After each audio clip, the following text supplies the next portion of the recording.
Great, thanks, Lacey. Appreciate the introductions, and welcome to everybody on the webinar and to our some of the thinking that Sue and I have been doing over the last several years. As we were talking about before the webinar got started officially, we've been sort of having conversations about organization design, and in particular how you implement organization design, and a lot of the questions we get in the org design course about implementation or execution of designs. And so we started talking about where things were with respect to change and change management.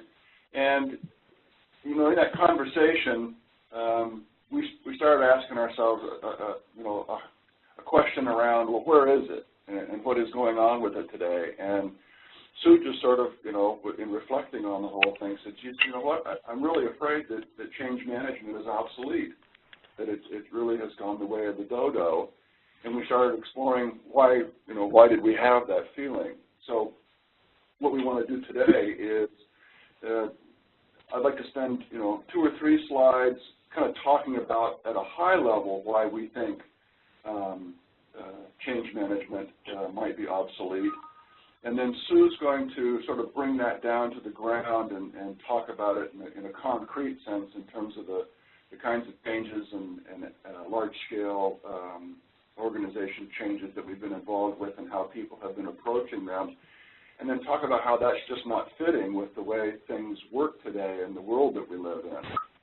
And then after Sue gets done, and again, we'll probably hand off back and forth and comment on each other's work a little bit.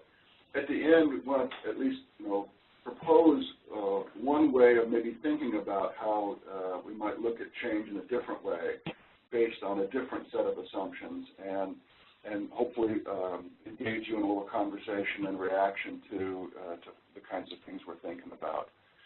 I think when we started reflecting on why we felt change management might be a dead subject or an obsolete subject, we started just looking at some of the basics. At some level, the world has changed. It was stable, it was relatively simple, it was mostly domestic, and it was focused on financial performance. And today, we just are bombarded by sort of this VUCA world of volatility and uncertainty and ambiguity, and we're dealing with a world now that is stability is not the status quo. Being dynamic and changing is the status quo. It's just much more complex than it used to be. We now have to operate across borders, time zones, and cultures on a routine basis.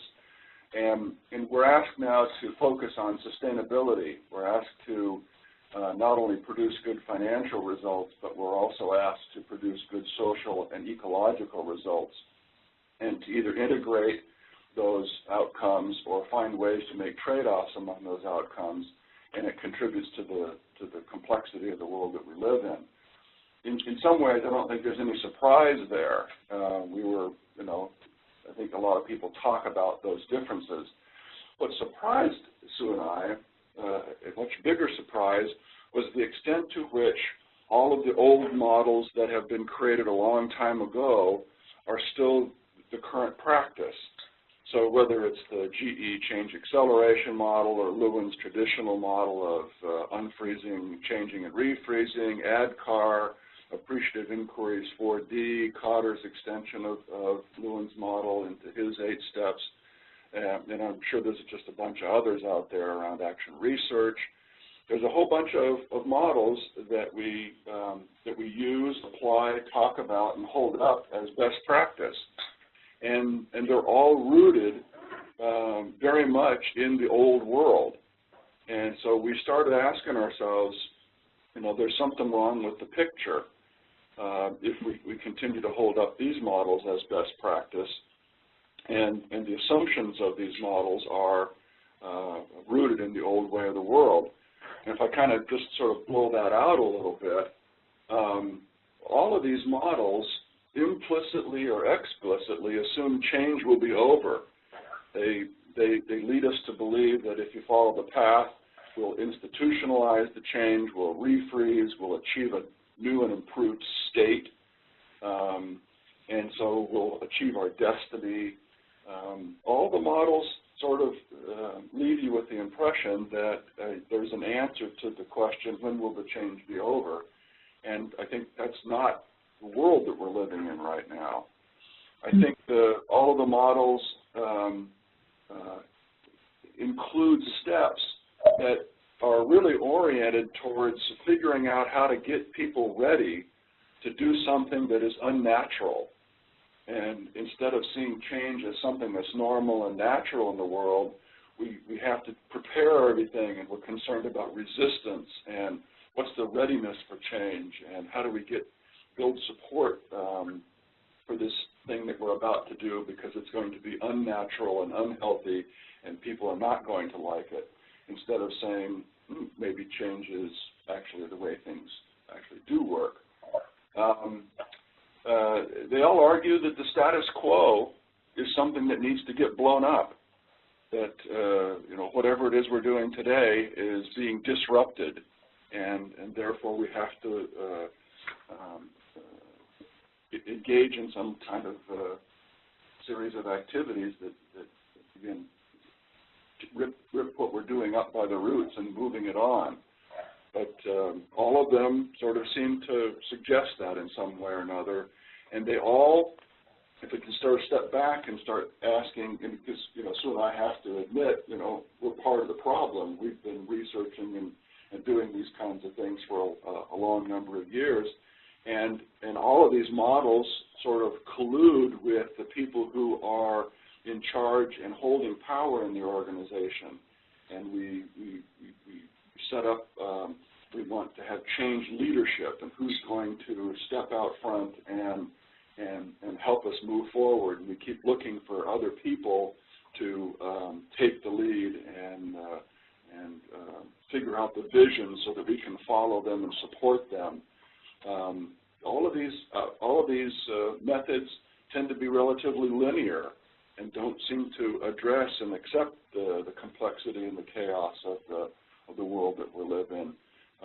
We continue to publish and research using the old models as the templates that we're using, and we still hold these things up as best practice in the world. And so Sue and I just started, piling up this list of things that said, geez, there's something wrong here, and we started thinking about how could we begin to look at change in a different way. And so that's kind of the high-level 10,000-foot sort of view of things. And I'll ask Sue if you would mind sort of, bringing that down and talking a little bit about concretely how a lot of organizations sort of handle that stuff. Sue, you want to pick up? Yeah, I just wanted to make a comment on we're getting ready for blowing up the status quo. I think you all are probably seeing that, many of you now, and the plea from your executives to change the culture. I mean, what could be more of a blow up the status quo orientation than let's change the culture? And also, what could be more impossible? What does Ed Schein say? Culture probably takes 30 to 40 years to change, but you can change some of the ways people behave so that the prevailing patterns of behavior start to change. But I think, once again, we're looking for something we can blow up and replace it with, and we're just, wishing against all reality and everything we see that we could just put something in place that can handle what we have to face today. So, would you agree, Chris, that that's a manifestation of that? I mean, and the number of people and organizations that are asking us, so help us think about culture change, and the request comes absent any sort of understanding of everything we went through in the 80s, trying to understand culture change as the big topic. Yep. And so we seem to be approaching that particular change effort with a naiveness that we really shouldn't have, because we learned a lot in the 80s about what was involved in changing culture. So it's sort of eerie. It's a bit of a deja vu to come back to those kinds of conversations. Yep. Okay, so Carrie, I'm pressing the button, but it's not going forward. Okay, so I think one of the things that makes change so complex in today's world is that most of the change that we're trying to put in place is to develop new capabilities for the organization to be able to do things it didn't used to do. For example, the first one there is one I'm going to use in a bunch of my examples, which is so many companies now are saying, we used to have strong country organizations and we'd export things, products and services, and then we set up global product lines, but we've never quite worked out how do the global product lines and the strong country organizations really interface. And we finally have to get that right and understand that we need some global product lines so we can leverage our knowledge, our IP, our brand, and so forth. We also need to have customer-facing organizations because a lot of what we need to do is at the more local level and requires that we really get it straight. What is a country organization? What do they do and what don't they do? And by the way, how do we articulate between the global product lines and service lines and the country organizations? That's a big set of changes that just personally I know at least 20 times a year I have companies call me up, people from companies, many of you among them probably, and just talk about the nature of that change and why it's so extraordinarily difficult. And it's so extraordinarily difficult because it involves actually juggling two sets of capabilities in an organization, designing the organization to be able to do that, and then having people learn how to do that differently. And the interface issues are just extreme.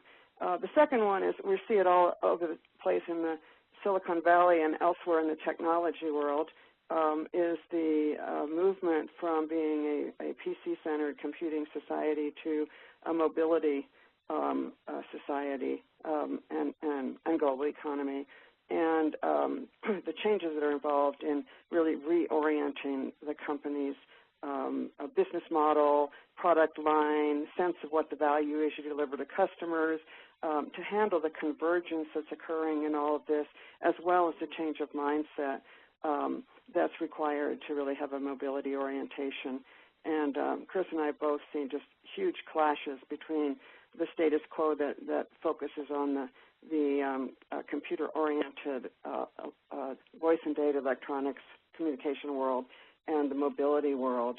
You just see it in the form of organizational clashes, organizational dysfunctions, the power plays, et cetera, et cetera. And more importantly, you see it in terms of not having the capability to do it right in the first place. How do we manage to converge? How do we manage for collaboration? How do we manage for rapid, non-incremental change and growth, continuously needing to be incorporated into our company, and for changes in resource allocations and priorities to be nimble, agile, quick. That's a capability that a number of our corporate sponsors, CEO, and companies that Chris and I deal with are trying, even as we speak, to develop. So that gives you sort of an idea of the scope of capabilities. Organizational capabilities are a know-how that the company either has or new capabilities needs to develop, and they're critical to accomplishing a strategy, particularly when that strategy represents a change. They are bundles of competencies. They aren't hiring someone who's good at mobility, although that certainly helps to have a lot of those people. They are not a particular skill or a particular technology or a particular way of organizing. They aren't single discrete work processes. They are bundles of all of the above, which is what makes the change so difficult. It's multifaceted, and capabilities are deeply embedded in an organization. So here's where organization design becomes really tightly linked, and it's no surprise that Chris and I really have started, probably over the last 10 years, but have started talking about what is the nature of change that we're talking about? And Chris has had a huge, big research program focused on accomplishing agility because organizations tend to embed their current capabilities, including their work routines and their organizational frameworks, their communication channels, their power structures, their human resource systems, on and on and on, how they make decisions, the assumptions they make in making decisions. That all tends to become embedded in the way an organization functions. And when asked to suddenly perform to a different set of outcomes, technologies, capabilities, in order to continue to grow, to thrive, to compete, to innovate, and so forth, that brings into question almost all the embedded ways that an organization functions. And in our organization design focus at CEO, we look at what would you need in the way of a new organization design in order to be able to perform according to the new strategy and to develop the new capabilities. But design is obviously just one part of it, and the extreme amount of tension from participants saying, can we talk about the change, can we talk about the change, is because they see and know, you guys see and know in your everyday experience that it's easy to put a design on paper. Without a good design, you don't have a roadmap or a blueprint, but it's easy to put that stuff on paper. It's easy to say we're now going to have empowered global product units. That's the easy stuff, is to conceptualize that. The hard stuff is, how do you get this big ship to turn? And what we know is, or what we believe, and hence the name of our conference, our webinar, and the focus of our change exec ed that we do, is that the current tools we have simply don't fit the challenge. Chris, talk a little bit about your agility research and how you see the agility capability itself and how you're coming to understand it. Yeah, thanks, Sue. The work that we've been doing, for those of you who have been through the org design seminar, you've heard me talking about this over the last several years. It's been a pretty big program that we've had at the center. And where we've come up with, which in terms of a definition of this, is agility is a capability. So it possesses all the characteristics that Sue just talked about. It's not a particular skill. There are some skill sets that we're going to have to, and knowledge that we're going to have inside the organization related to change, understanding organization development, change management, project management, all those different technologies. It is an identifiable and repeatable set of routines in the organization. So there's work that actually goes on in agility in terms of figuring out and thinking about how the organization is strategizing. There's a lot of conversation in the chat box about the mobility piece and stuff, and sort of figuring out, okay, what does that mean, and how do our organizations figure out those environments and come up with the right strategies and goals? How do we look at the environment and perceive the changes going on? How do we test and innovate and try out new things and then execute on those things? So there's a set of routines involved that go around, and then there's the learning. Just having the routines, just having the skill sets is not enough. You have to actually go out and try to do the changing and learn from the change and build the tacit knowledge that's involved with that. So when we kind of bundle those all up, we end up with this definition around having the capacity to make timely, effective, and I think there's a key word here, sustainable organization changes. And I think timely and effective people get. So agility is the ability to sort of figure out when I should be making certain changes, what those changes are, and I effectively implement them. But we chose to use the word sustainable here to reflect two pieces. There are some changes that the organization makes that you do want to sort of embed and keep inside the organization. But there's also a capability, which means that you are able to change over and over again. Capability is something that's repeatable. And so the ability to change over and over again, the ability to sustain change in the organization over and over again becomes one of the key key issues within agility. So we're trying to deal with that tension around how does the organization think about being reliable and predictable and being able to sustain outputs, at the same time being reliable and predictable in its ability to change over and over again. So the learning that we're having in the agility piece is, I think, a big part of thinking about organization design's contribution to a change capability in the organization. Does that help, Sue? Yep. And I noticed that there are a couple of hands up. I've been sort of tracking the comments while you were talking, and it seems like a number of them were about what I meant by mobility, and I think other participants have answered that. But it's away from the desktop, computer, laptop kind of notion that you do your work and you're computing in one location and you're hardwired to being able to move and connect all kinds of devices mobily and move around to any location using Wi-Fi and other ways of connecting, which is a very different paradigm of product and of service delivery.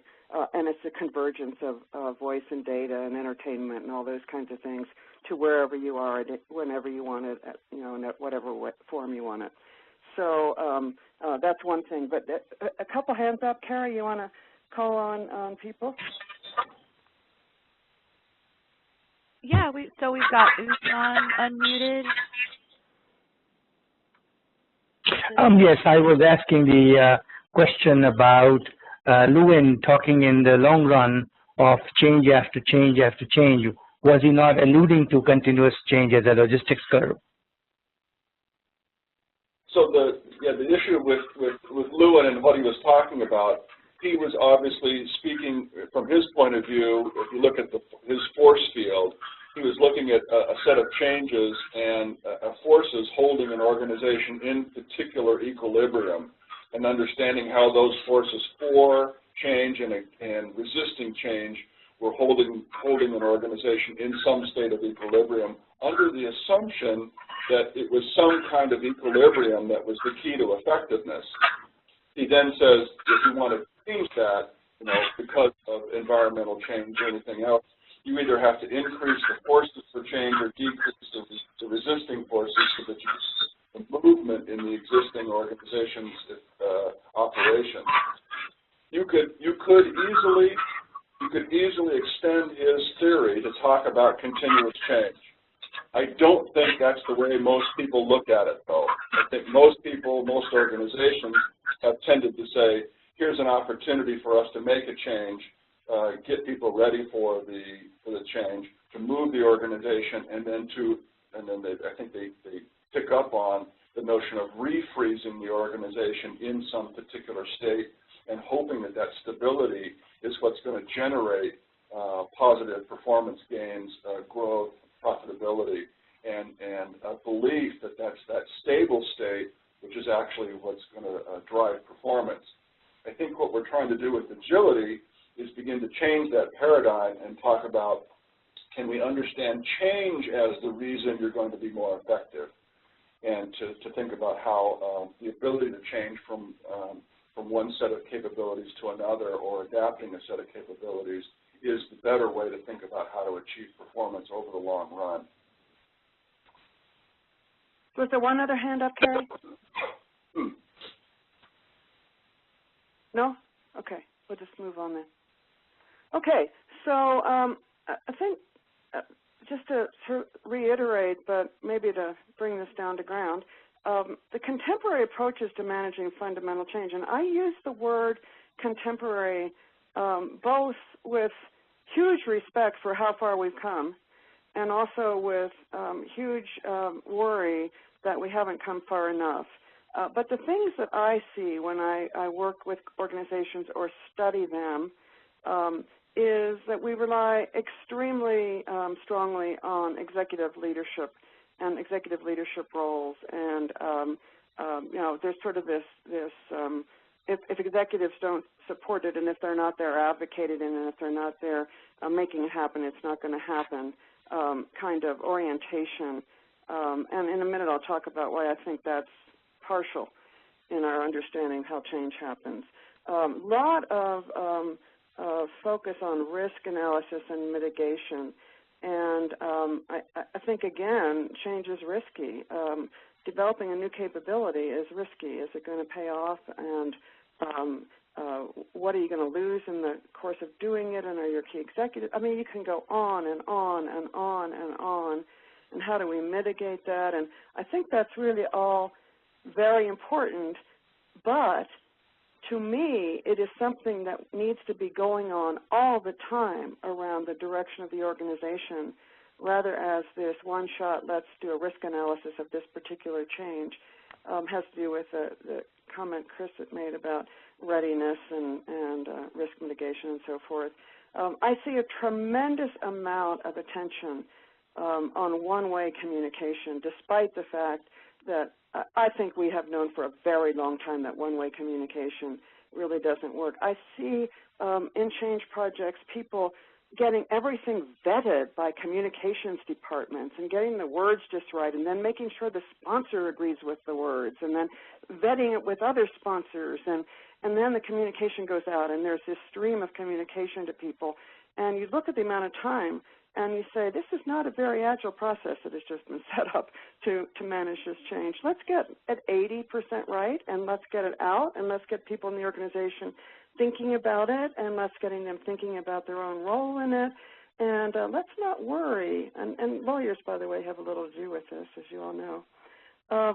I see a lot of playbooks, tools, scripts being generated. And again, I am not sure that any of these are bad. I think any tools, any playbooks, any learning, any documentation of learning that can be shared through the organization is really, really good. What I see is, again, no 80-20, fancy, often very rigid in what comes out in those playbooks, sometimes not oriented towards learning, and definitely when they hit the ground, not necessarily being combined with the learning activities that have to go on in the organization. It's like rollout has become the operative word. And so if we roll out our playbook, then these are managers and smart employees. They'll figure out how to make it work.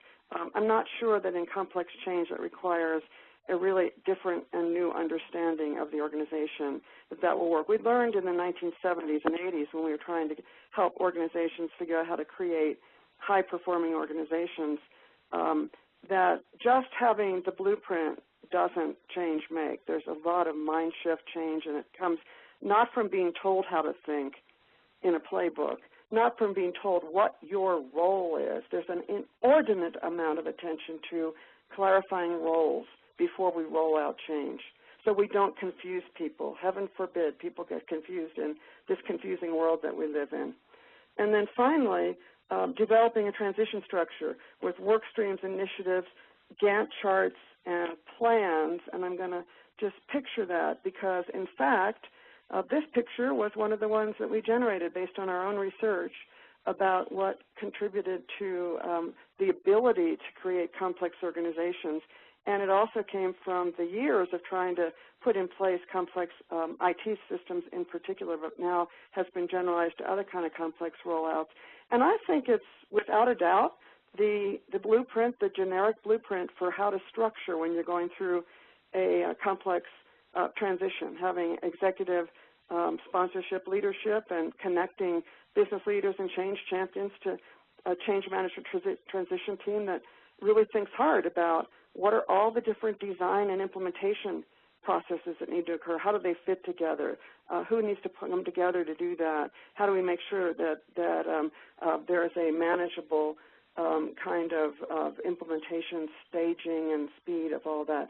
I don't think anybody can disagree with this. There was a comment in the comment box about we've sort of become project-oriented and project managers, and I think that's true. I think there's so many elements to change that project management is absolutely, definitely an important toolkit for helping with change management, and organizing it so it's not a random set of activities around the organization is essential to supporting strategy and strategy development. So none of what I just put up there are elements that we would suggest getting rid of. It's just that I think we have an important problem with them, and that is that all of those have a prevailing image that this stuff comes from the center out. Why doesn't HR create the toolkit and then we'll roll it out? Why doesn't communications create the communications message, then we'll roll it out?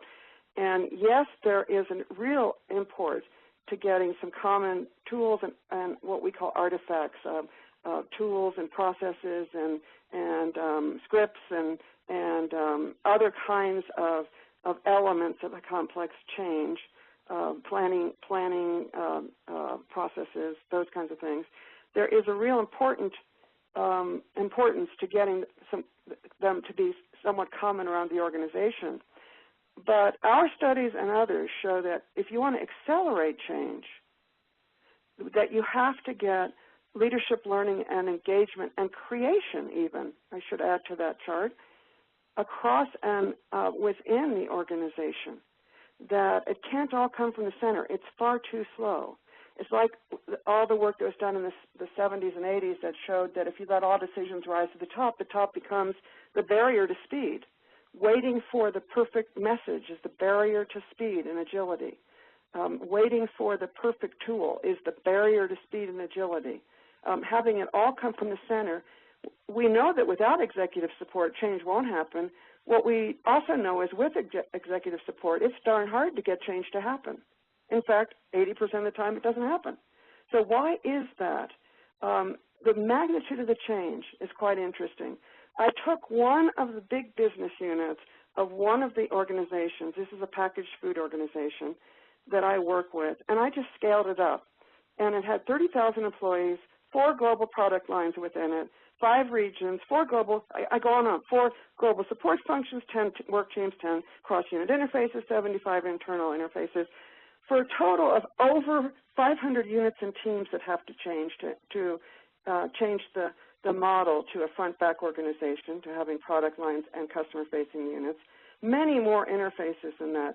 And they have to operate differently because of the strategic reorientation. That is a monstrous challenge for an organization. And it simply can't be rolled out. Rolling it out from the center is one minor shaping part of the change activity that has to occur in an organization. So what we learned in our studies of change, of large transitions in 10 organizations that we tracked through 4 years, and then many other case studies, is that transitions require design at all systems level. So if we're changing to a global product line and customer-facing country unit or regional unit kind of model, there's a lot of corporate or system-wide change that has to occur around the governance of the organization, for one thing, but many others around how do we think of rewards and accountabilities, and how do we do strategy in this new kind of configuration, and so forth. And then there are those 250 business units if you've got a 30,000 organization. Imagine if you have 180,000, by the way, that have to figure out how they're going to set strategy and how they're going to govern within their own business unit, given that they've been organized to operate differently in the past, and how they're going to design their resources to fit with their new remit, if you will. What are the inner unit? What do the interfaces look like? The interfaces in that kind of a transition are just incredibly difficult because there is a give and take not only of power, but of understanding of how you actually can grow the business. And each team and each unit within each of those units has to operate in a different way. So when we studied the organizations, the 10 corporations, we looked at the units, the business units that were quick in implementing change and those that were slower.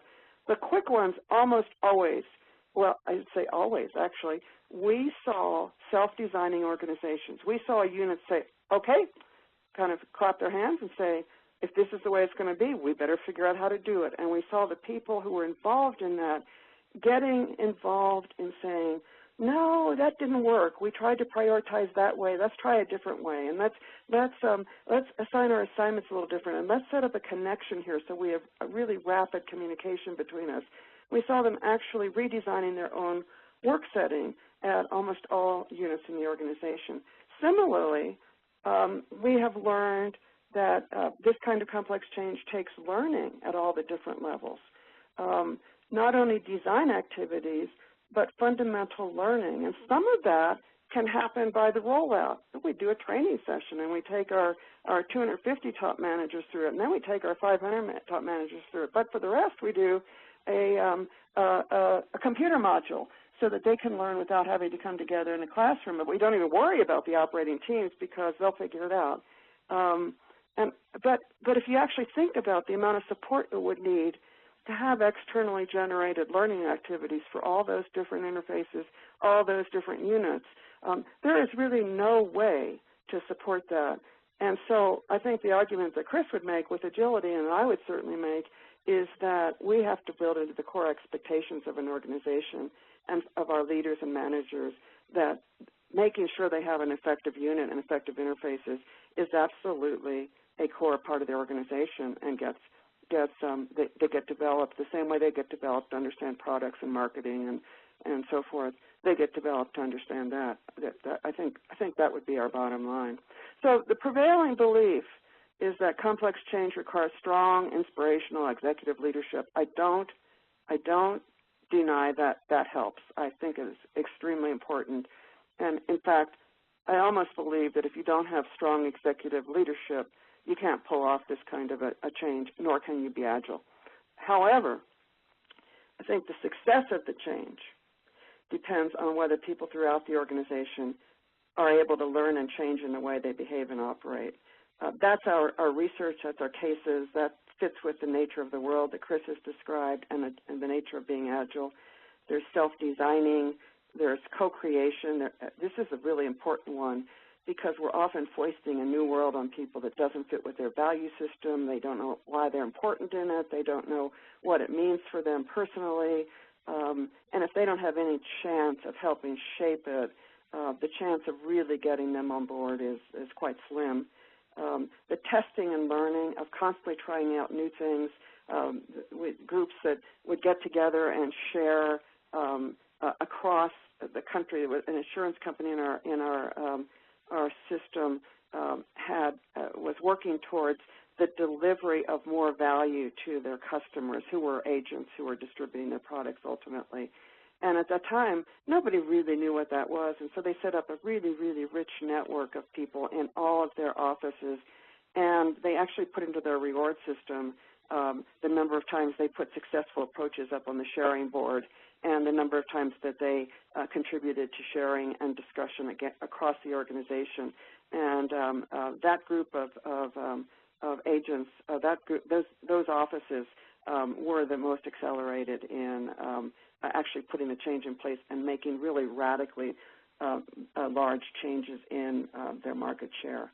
And it was mostly attributed to this incredible network-based learning system where they tried things out, learned, and shared across the corporation. And then I think we have to start to see change not as an event, but as a routine, as something that happens constantly. And the notion of getting ready for it is almost ludicrous, I think, given that that's the nature of the world people live in. And I'm going to turn it over to Chris, who's probably going to make the same point. I'm sorry I jumped the gun there, Chris. Chris? Yeah, I'm here. I had to unmute myself, make sure I wasn't... You're talking to the telephone. Trouble, yeah, that's right. And so again, as Sue and I were chatting, it was sort of like we had all these experiences and we had all this sort of understanding of what was going on, and started asking ourselves, why is it? Because I think if I can make an aside, the comments and the conversation in the chat are just really fascinating. I think one comment I'd make about the conversation in the chat is something that Sue mentioned before, and that is a lot of these older models have to be given a lot of respect because of what they were dealing with and what they have taught us. They've taught us an enormous amount. And there are a bunch of organizations who are doing some really good change work. In the agility research, we found some organizations that are really quite good at doing change. Capital One, Limited Brands, DaVita. There's some organizations that are really quite good at managing change. I think a lot of times that what we're talking about when we're criticizing organizations is that it isn't the central tendency.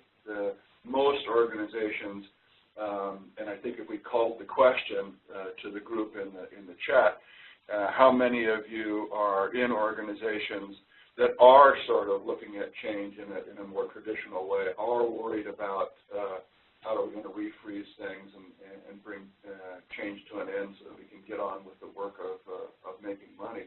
I think we probably find a lot of those numbers sort of jump up. And so we start asking this question about, are these traditional ways of looking at change really helping us out, or are they just a misfit with today's world? And how do we start shifting and changing people's mindsets into, instead of figuring out how do we manage change, how do we actually move along and cause change to happen and be a part of making that change happen? And so what we'd like to do in the last couple slides here is at least talk a little bit about some of our initial thoughts about what we're going to be facing and some ideas. I think a lot of things that are happening in the chat box are about understanding this sort of set of forces. If we can go back to Lewin's model, this set of forces that we're going to have to sort of look at. There's a set of issues that each of us has to face ourselves and begin to understand our own role in contributing to the problem.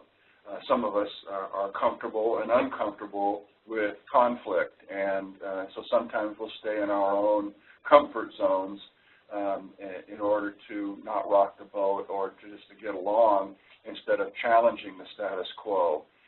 If I think about the vested interests and the power that exists inside of organizations, have we developed cultures and routines for challenging the status quo, for speaking truth to power and finding ways to get that done? How do we help the organization learn that the risk of not changing is probably greater than the risk of actually trying to engage in change?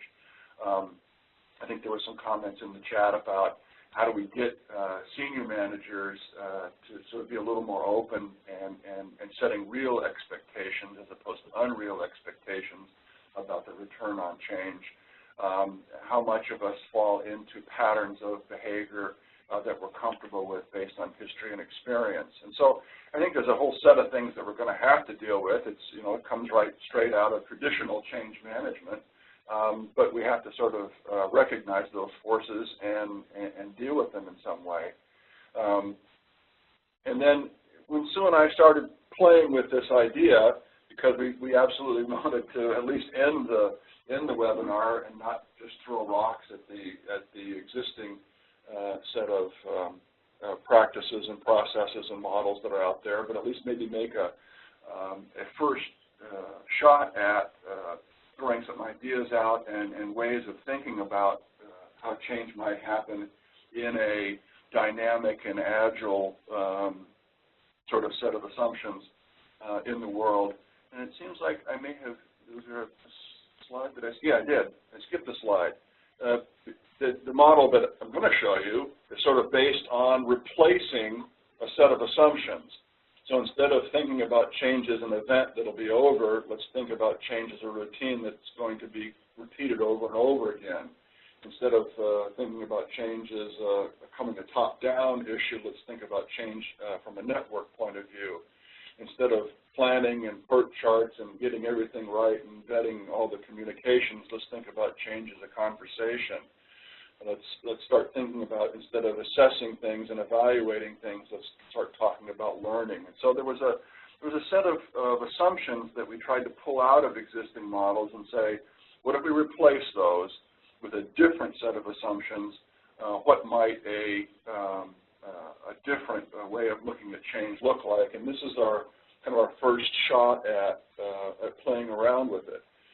The issues on the outside, we've tried to portray an awareness, an understanding, just being curious about the world that we live in and trying to perceive changes that are going on in the marketplace, in society, in the world. We are just deeply concerned about design and the way an organization is architected and how we allocate resources and set up work systems and figure out organization structure. Sue talked about the need for self-design, and at any particular point in time, any unit inside the organization could be interested in tailoring what it's doing so that it fits within a larger design. And then we're always interested in sort of assessing and figuring out what's working and what needs changing, or what is our level of performance. And so we tried to think about those as just general activities that the individuals and organizations would be involved in. And in the middle, we thought about managers and change agents and staff organizations just being engaged in any one of those four issues. We see this model not as having a beginning or an ending. It's just a set of activities that are occurring all the time. And as individuals or as managers or as units, we have to be engaged in all of those things all the time. And so there's this notion about just engaging and being aware and constantly thinking about what the design is and constantly tinkering at the local level and tailoring what we're doing to fit with the other things going on in the organization, and continuing to ask questions about whether things are moving in the right direction. I've stopped asking organizations whether they think they're effective or not.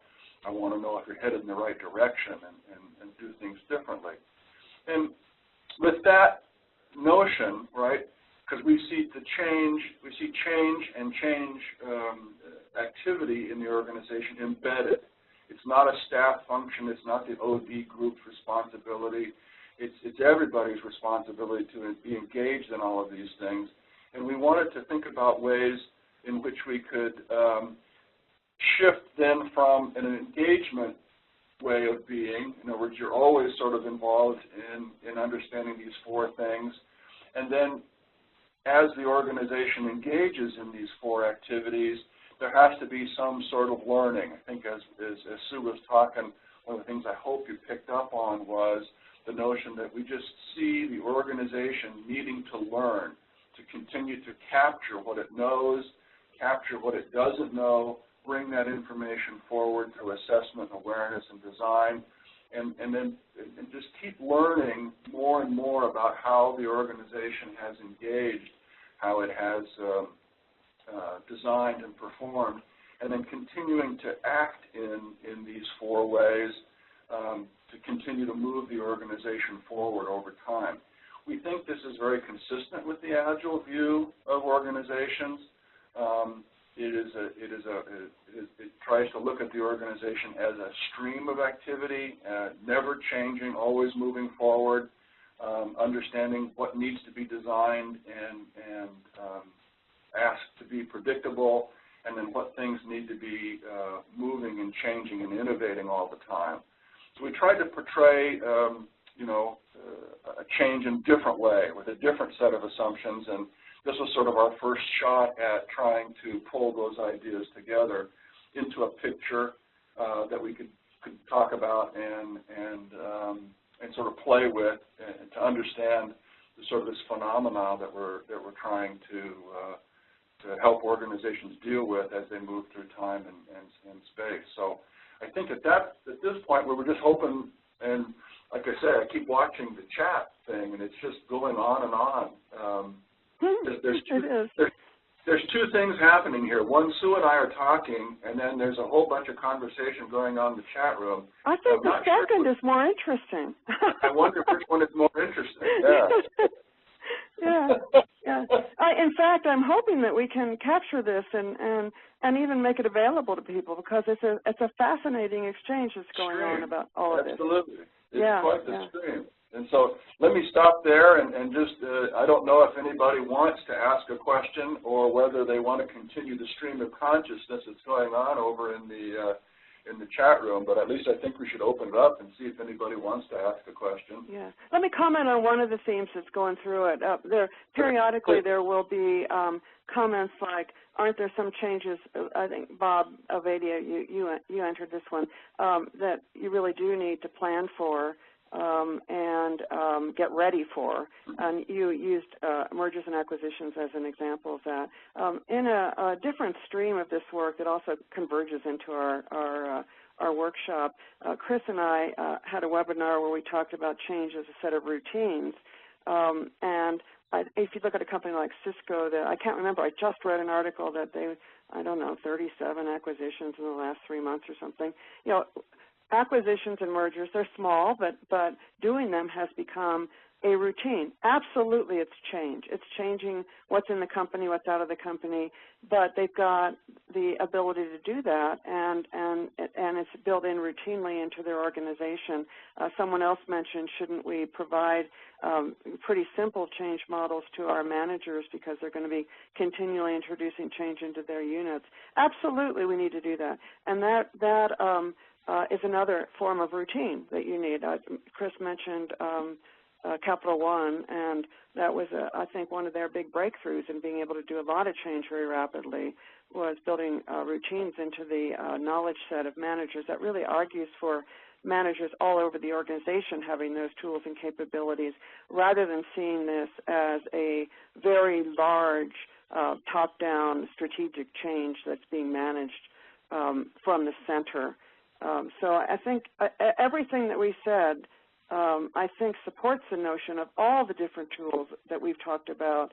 It simply moves it from being a top-down and event-driven kind of process to becoming part of the natural processes of the organization, in my view. So I just trying to pick out about 6 or 8 different comments that were in there. Yeah.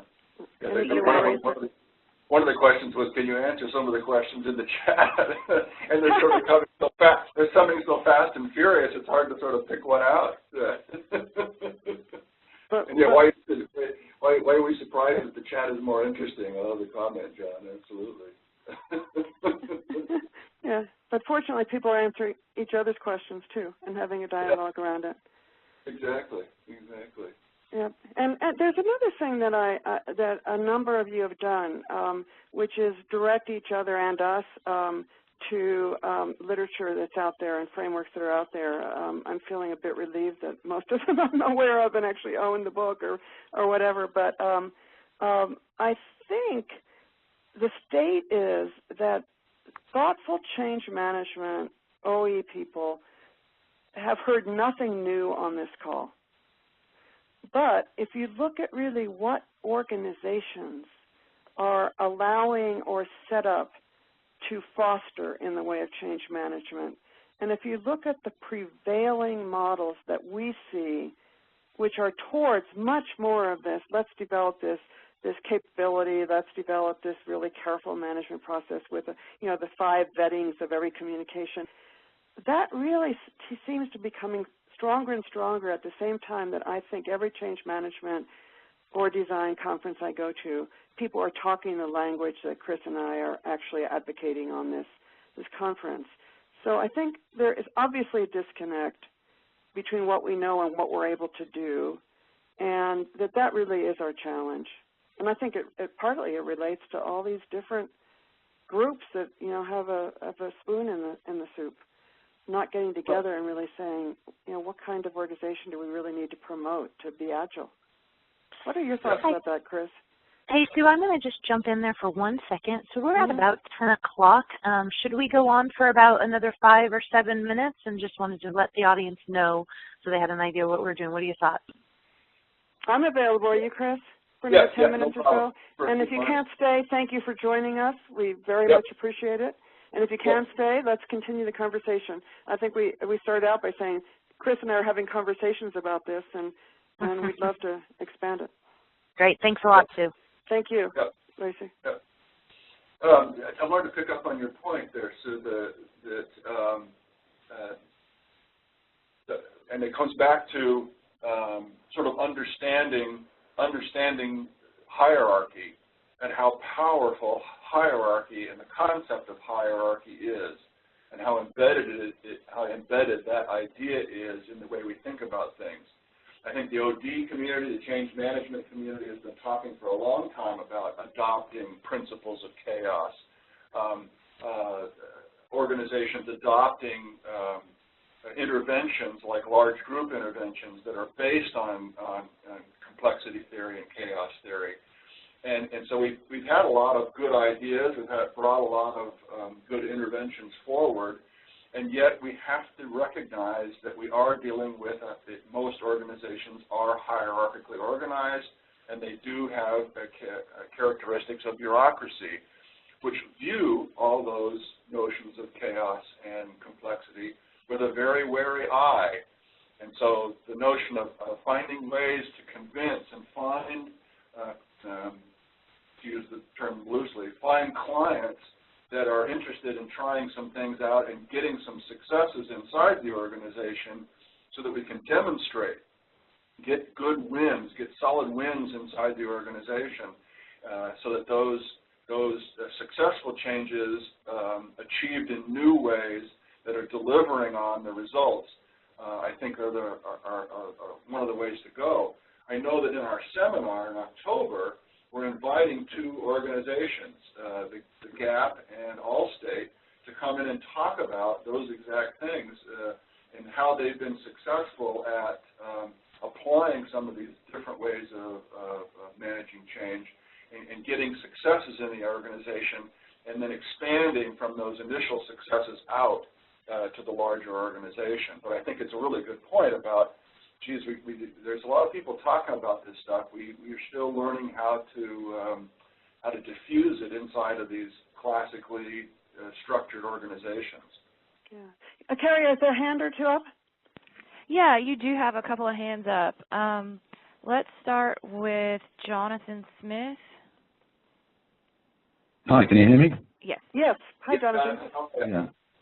Hi, it's Jonathan Smith. I'm sitting here in Aberdeen. Scott. Interesting conversation.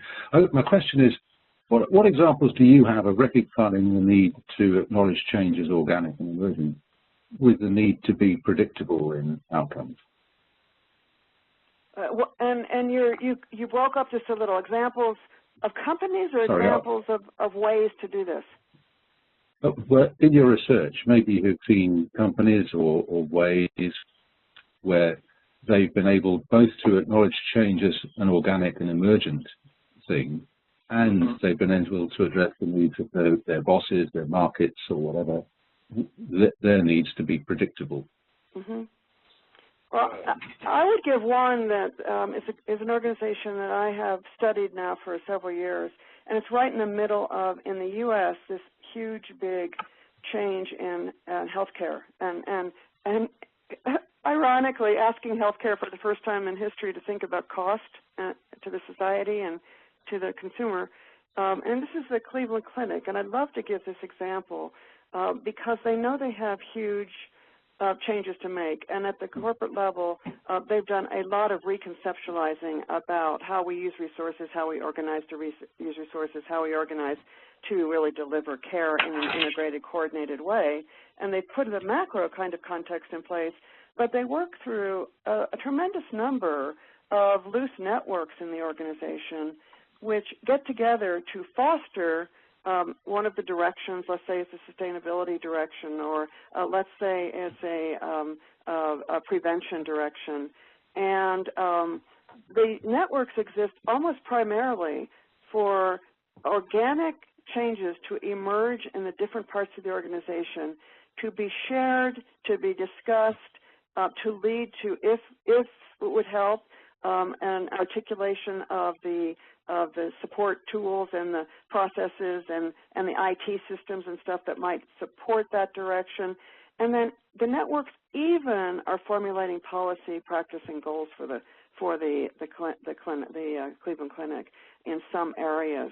So it's really a tops-down sort of steering of this whole process with the creation of a network-based organic change emergence capability. I think that's really a wonderful example of just what you're asking about. I'm seeing more and more organizations doing that. I think the trick is to actually empower those networks enough so that they actually can generate improvements and changes and innovations and get them to be seriously considered and broadly implemented in the organization. Chris? Yeah, the piece I would add is the question really is the kind of the classic thing that I think organizations are beginning to understand and accept. We have to, as an organization, we have to be both predictable and reliable because our markets and customers want that, and we have to recognize that change is happening. And so the design problem that organizations are beginning to understand more and more is how do I bring in the notion that I'm going to be changing and operating in some predictable way at the same time. The two things that we found in the Agile organizations that really help contribute to that is a way of thinking about structure that is, pardon the academic phrase, but it's ambidextrous. In other words, the organization is able to house two parts at the same time. One part which is very, very predictable and efficient, and another which is testing constantly and trying out new things, and then transferring that learning over to the predictable part of the organization.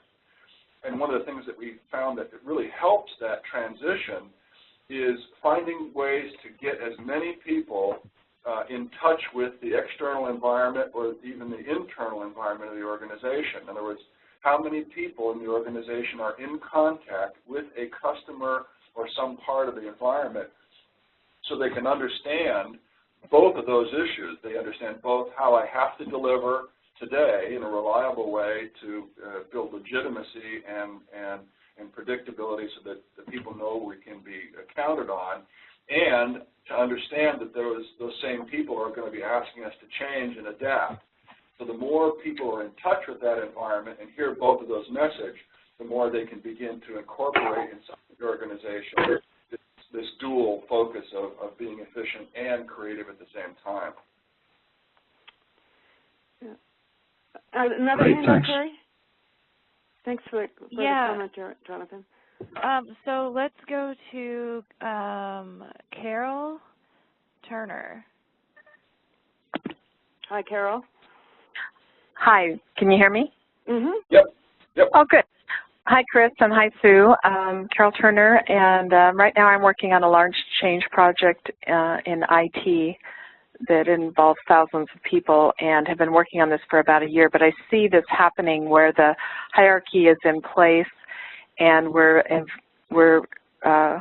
bringing together a large number of change agents over a few months to help with the change and make a two-way conversation. So I love everything you've said today. I'm just wondering, Sue, even in the healthcare, how do you help people, especially the leaders, understand how important that network is and the change that they're about to see and experience? Is there a way to do that? Yeah, it's an interesting question about healthcare. And by the way, it relates to a lot of comments on the chat room, which don't necessarily have to do with the network, but they have to do with, I believe that leaders, or we've found that leaders either can do this or can't do this, and this is a personality trait, or isn't there change overload, and don't people become overburdened both trying to, carry out their day-to-day job, and don't they get change fatigue and all that? And this is stuff that Chris and I actually worry a lot about. But on the other hand, we also worry about organizations that don't step up to the plate with this and don't give their people a chance to actually be part of this. So to return to your question, that was just a sort of a context setting. I actually think the only way to make this happen, that people come to understand the power of that network, is to demonstrate it and to find a green pasture to really support the heck out of it, to really publicize and demonstrate the changes, to create champions. And in healthcare, I'm sure, kind of subcontext your question is the context where physicians can see the impact of this and the importance of it.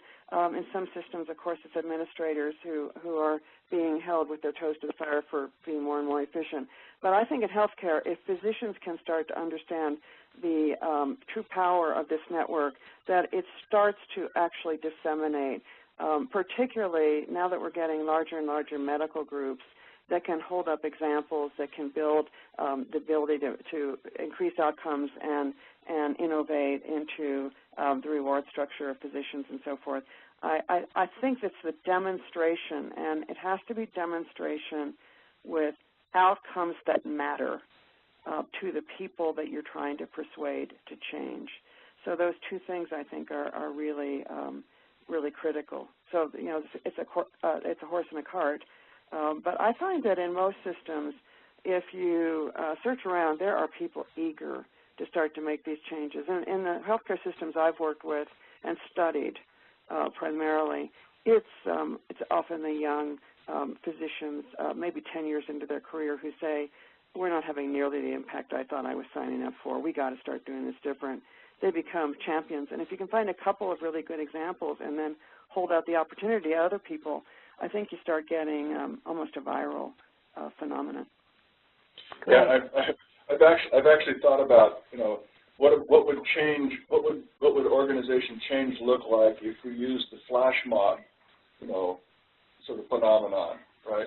So we go around and we find people inside the organization that you know, really do sort of get it and understand it, and we work with them, and we work with 4 or 5 of them at the same time, and we say, okay, you got it, let's go. And, you know, the flash mob sort of happens, and everybody starts to see that it's possible. It is possible to do these. There are people who are doing these kinds of changes, and if we can sort of make it easier for them to see that it's happening inside their own organization, at least they can speak to themselves. One of the pieces that I think has been most powerful is, rather than speaking to an internal or external consultant about the change, why not talk peer-to-peer and say, I've done this, I've been through it, it'll work, you'll be okay, you'll be fine, let's go try it together. And to have a manager or a line manager alongside of you, as opposed to somebody in a consulting capacity, is often more facilitative than having a change agent there with them. Mm-hmm. Great. Thank you so much. That was really, really helpful. And we have time for maybe one more question, and then I think we're going to have to respect all of your time and say goodbye. Okay. Let's end with Kim. Kim still there? Okay, let me see. Let's go to Shelley, but just give me 1 second because her line is not identified. So Shelley, you should be coming on. Thank you. Can you hear me? Yes. Mm-hmm. Yeah. Hi, Shelley. Hi there. I think a lot of the discussion has already evolved from what my original thoughts were, but you touched on it a little bit, Chris, with the notion of change fatigue. And I think that's something really real in some of the projects or environments I've been working on. The change is so rapid, so unstructured, that people are completely overwhelmed. So it sounds to me that maybe we're talking about continuous change, where I think you're alluding more to the notion of the continuous innovation or the notion of the learning organization, which suggests agility, etc. And with that in mind, maybe it's not, you know, really looking at emphasizing that as opposed to maybe rethinking what change means per se. And I also think that there could be an overlay around the issue of an organization's maturity, as well as the industry in which some of your framework would actually make sense and really be able to hit the mark. as something new? Yeah, no, good comments. I think one is like the industry comment, right? I think what continuous change looks like is going to vary by industry. I mean, what continuous change looks like at Royal Dutch Shell is going to look very different than what change is going to look like at the Gap, because they have different industries. I think the notion of change fatigue is really a bit of an artifact of the it's an artifact or a result of these old models that say change will be over, and the expectation that change will be over leads you to, you know, hope that it might happen, and then it doesn't. And so your expectation that change will stop is dashed, and you find yourself thrust into it again. We're told to set big, hairy, audacious goals, you know, to double the size, and everybody gets on board, and we do that. And we double the size of the organization, and then what happens? Another BHAG comes along, and we have to go after it again. And I think that contributes to the sort of notion of change fatigue. And what I've been trying to see in these agile organizations is they set the expectation that change is normal, that change is going to be happening all the time. And once you have that expectation, then you're not surprised. You're not sort of beat down when you have to go through change again. It's just something that is part of life, and it's normal. And it begins to reframe people's minds about thinking about change and defining it in different ways. So I really like that last part that you mentioned, and just thinking about change in a different way. It's just normal, and I think once you set that expectation, people don't necessarily get all worried about when it'll be over. They just kind of keep doing it. It's a natural thing. I saw a note that Kim is still here, so let's violate my plan and see if Kim has a question that Kim, you have a question you want to ask, and truly this will be the last one. Kim, you're unmuted. Kim? Yes, can you hear me? Yes. Yep. Sorry, I had to unmute my piece. I know that feeling. You've alluded to many aspects around behaviors or capabilities that might be needed of the employees that work in organizations or companies where an expectation is reset that change is occurring as a normal part of the processes. And I'm curious in your research if there's some particular behaviors that have really risen to the top that you would kind of say are things that employees in general will need to be having in that type of an environment. Well, I mean, just a very simplistic answer. I think it's probably the same changes that anyone needs in this environment, which is the fundamental understanding of the dynamic nature of the work. So we had trouble in the early high involvement plants because the people in the organization got the notion they had designed something forever, and so when management came down with some new strategy stuff, they would see it as a violation of their self-management capabilities. No one had ever told them and set the expectation that not only are you designing for today, you're designing for tomorrow and for changes, and we need you to be thinking about how to be continually improving your capabilities towards new objectives. I think that has to become part of the employment contract of people coming into organizations. It needs to be part of, and I use contract not as a legal term there, right, but as a psychological term. I think that the very basic things that we think of as part of a high involvement, high engagement work system bring all the tools for change: the power, the knowledge, the information, and the incentives to do that. But what we haven't done necessarily is said to people, this is part of your ongoing role. In fact, we spend with most changes an inordinate amount of time defining job definitions, which probably will be obsolete within 6 months. So we don't create a context around people, and then I don't think we provide a lot of support for people in trying out new things and new ways of working and collectively talking together to say, how can we do this better or differently or towards another a set of objectives, which brings in the case the whole set of tools and collaboration capabilities that people need to have. So I think it's all stuff we know. It's just a question of figuring out, how do we do this as a part of the ongoing employment relationship. Yeah, one of the things that I have been thinking quite a bit about is the role of effective collaboration, communication, and kind of empowerment to make decisions. Yeah, and we're now giving people tools in our society where they collaborate pretty well, thank you very much, using these virtual mechanisms for talking to each other. We, how much we would consider that accomplishing objectives, I think, is our judgment, not theirs. And so I think we need to just give people much more permission to actually use good communication collaboration tools internally. Good point. Thank you.